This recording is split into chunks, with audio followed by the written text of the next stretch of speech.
Can we? Come on. Is it my precious? Oh, okay. It's No. Divencenzo. Can we talk about Dante for a second?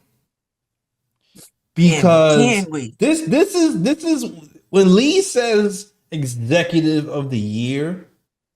Yep. This is ridiculous. This 33 points, 8 threes, 5 rebounds, 4 assists, a block, and 4 steals from your starting shooting guard who's getting paid $12 million a year. Shooting over 40% from 3. We essentially, Leon should go to jail for the stuff he's doing, man. We should go to lock him up dude. We have an elite 3-point shooting guard starting on our team for $10 million a year that plays defense. Do you know how much Buddy Hield gets paid? People will talk about trading for. Do you remember every year? Oh, we should trade for Buddy Hield. He shoots threes. Gordon Hayward. Achoo. See, every time I say his name. No. Yeah, this is about Villanova, baby. I know people, Nova boys, but this is what you get.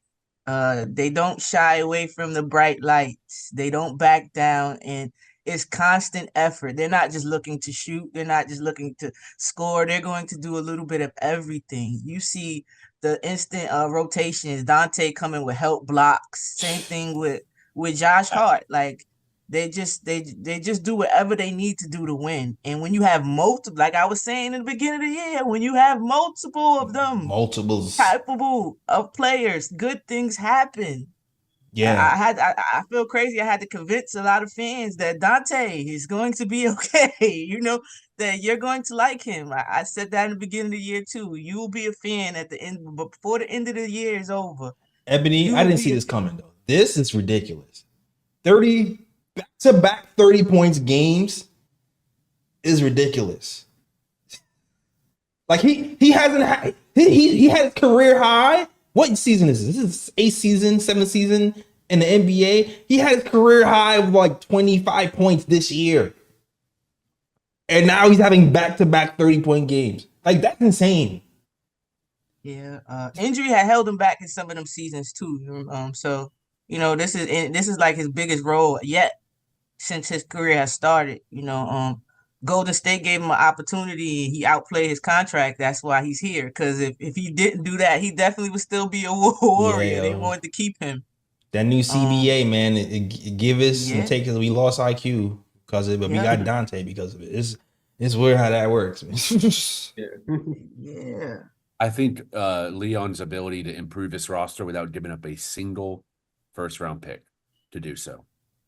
Neither Dante Divencenzo or OG and Precious and Malachi Flynn, or even re-signing Deuce McBride, all the moves that he made this year and didn't give up a single first-round pick is quite impressive.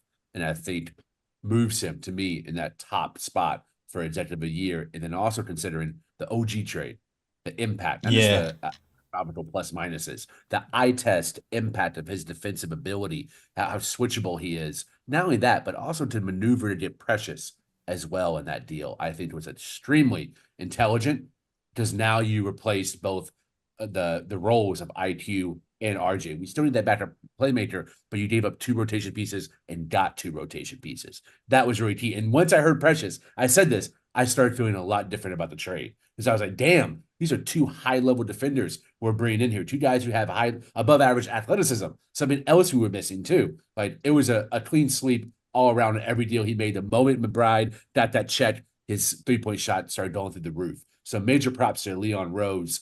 I might start calling him Madon because he is executive of the year this season. Double curses. Oh man.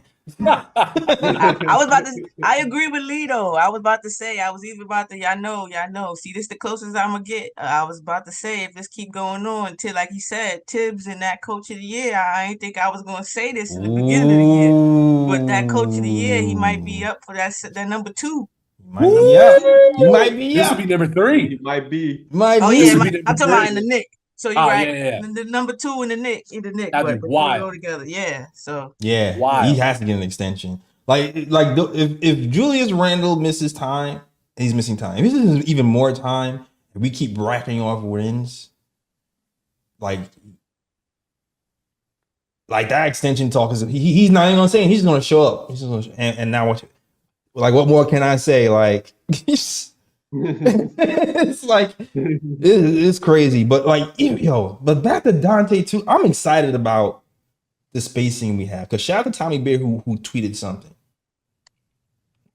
If we finish the season with Dante and Jalen Brunson both shooting over 40% from three, that would be the second time that's happened since Golden State Warriors with Steph Curry and Klay Thompson. Second time it's happened in the NBA. So step splash bars. So yeah, Splash Bros East is in effect right now. More reason why I'm just like, Bros. You know what? Maybe we should just get some playmaking off the bench because we have a chance to enter the playoffs with elite 3-point shooting for something I'd never seen we had before. After last season, we were the worst 3-point shooting team in the NBA playoffs. And we have a chance to blow that out the water with Dante and OG. And so it's crazy. It's crazy. I was calling them D&B, the new Dave and Buster's, but Dante and Brunson, because we playing games with them right now. We playing games with other teams. The new D&B. Nah, I get it. I get it. Like, what are the chances that Dante becomes even greater than because I feel like he's developing. Like I feel like he's getting better as the season progresses, and it'll get to a point where it's like, nah, he's a legit starting shooting guard in the league where you can be like, oh, wait, he's better than this guy, he's better than this guy, he's better than this. You know who he's better than? He's better than Tyler Hero. Yeah, of course. You know.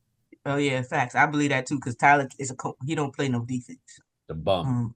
He's an offensive specialist, if you want to call it. He's a shooter. But that's it. Scorer. He's a scorer. Just a shooter. Yeah, a shooter basically. Yeah, but Miami played better without him in the playoffs. They definitely Talk about did. it. There's one less person they had to disguise on defense. True. I think Dante is just efficient. I had heard a lot of people before start panicking and talking about playoffs when the floor shrinks and things of that nature where he still do the same things. But you got to look at what he's doing, the way he's getting his points. He's just doing his job, making the most out of his possessions. When I have an open shot, I hit that open shot. When you're not guarding me and you lay off of me, I'm taking the shot and I'm hitting that shot. He's just super efficient. That person, like I've been asking, like the Malik Beasley. You know how it always seemed like he kill us, like Malik Beasley can't miss or things of that because he's efficient. That's what Dante has become, very efficient. Same thing with OG. You got two of those players that are just efficient. How are you helping? How can you help? The defenses have they have problems. They have to make decisions. And on the fly, you might not always make the best decisions. So we're seeing defenses not make the best decisions. Exactly. And we're capitalizing off of it. You know what's happening? Teams are going, hey, Randall's not here. So if we just blitz Brunson, put 2 on him, then we're fine. But all Brunson is doing is going one simple pass to Dante. And he's just shooting from everywhere. And now you're like, holy crap. We can't really do that. Like, what else can we do? And that's the problem you'll have in the playoffs. Now, the person who said, we might have problems when teams closing out and stuff like that because they take that away. I mean, that's true. Like I remember watching Steve Novak and back in the day when Steve Novak was in the game in the playoffs, and he was like, yes, he's gonna go off for 3. As soon as he touched the ball. Playoff, they sprint. They sprint. He didn't get off no shots. That's why you gotta have another type of game. You gotta be able to close out. But Dante is able to sidestep. He's able to close out. He hasn't been finishing at the rim this year, but this stretch, this last 4 or 5 games or so, he's been finishing at the rim. So I'm glad. I think this is one of those blessing in disguise things where he's going to get even more reps at going at the rim because you're going to need that during the playoffs. And if you can get used to that today, and he's definitely gotten used to that this game and last game, but by the time playoff time, people trying to run him off the 3-point line, he'll know what to do. He'll know what to do. Facts. That's why I hate injuries, but I'm excited for games like this because it lets other people get into the flow of things and get comfortable in their roles. So it's not a surprise when you need them or they don't feel extra pressure. It's like, okay, we've been practicing like this for the whole season. You know what I'm saying? And I just want to say, I see A-Train with the comment say, Leon Rose may be the only man who can shop in Chinatown and find a real Louis Vuitton bag. Yo, you funny.